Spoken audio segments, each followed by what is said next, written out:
আসসালামু আলাইকুম সবাইকে, আশা করি সবাই ভালো আছেন। আলহামদুলিল্লাহ আমরাও ভালো আছি। আমরা আজকে যাচ্ছি মাওয়া ফেরিঘাট, পদ্মা সেতু পার হবো। আপনারা আমাদের সাথে থাকুন, পুরো ভিডিওটা দেখতে পাবেন।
আমরা পদ্মা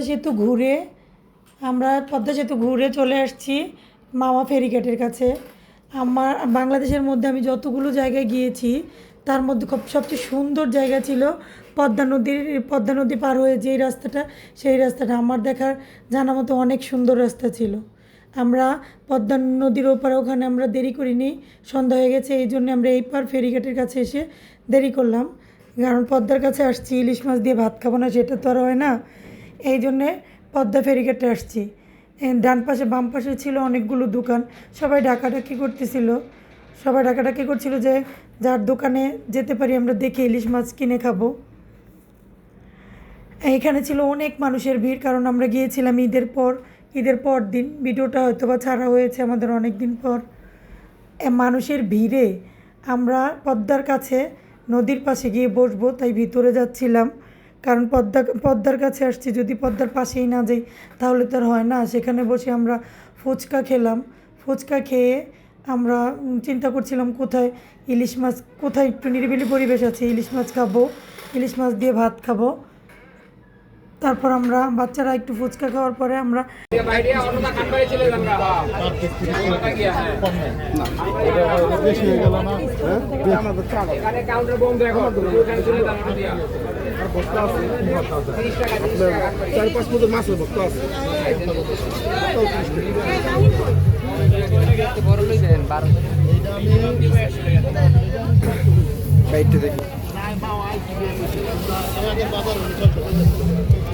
বড় মাছ নাই হয়ে গেছি, দুটা মাছ আরো দরকার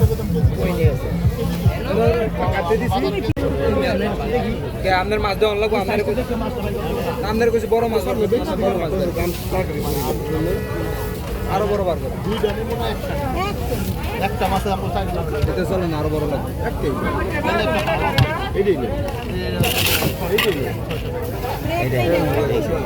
আর কি বড় নাই আপনার না?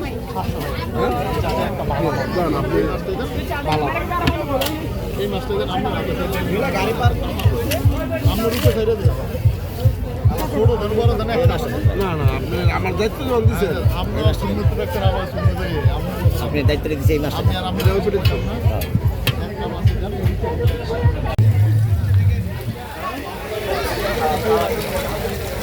আমার লেগে একই কর একবার মারামারি করে গেছে না আমাকে তো এক করলেই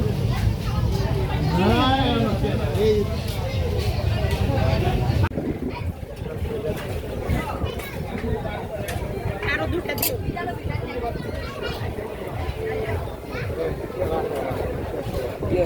খাওয়াবে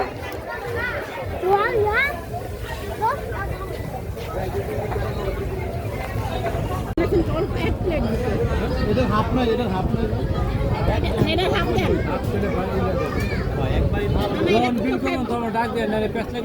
আমরা হাফ পদ্মায় তো ইলিশ মাছ দিয়ে ভাত খেলাম, ভাত খেয়ে এখন আমরা বাসায় চলে যাচ্ছি। সবাই পদ্মার পার আসবেন, ইলিশ মাছ দিয়ে ভাত খেয়ে যাবেন। মাওয়া ফেরিঘাটের রাস্তা পদ্মা নদী পার হয়ে যে রাস্তাটা, সেটা ছিল অনেক সুন্দর, আমরা অনেক এনজয় করেছি। আপনারাও আসবেন। আমাদের এই ভিডিওটা ভালো লেগে থাকলে লাইক সাবস্ক্রাইব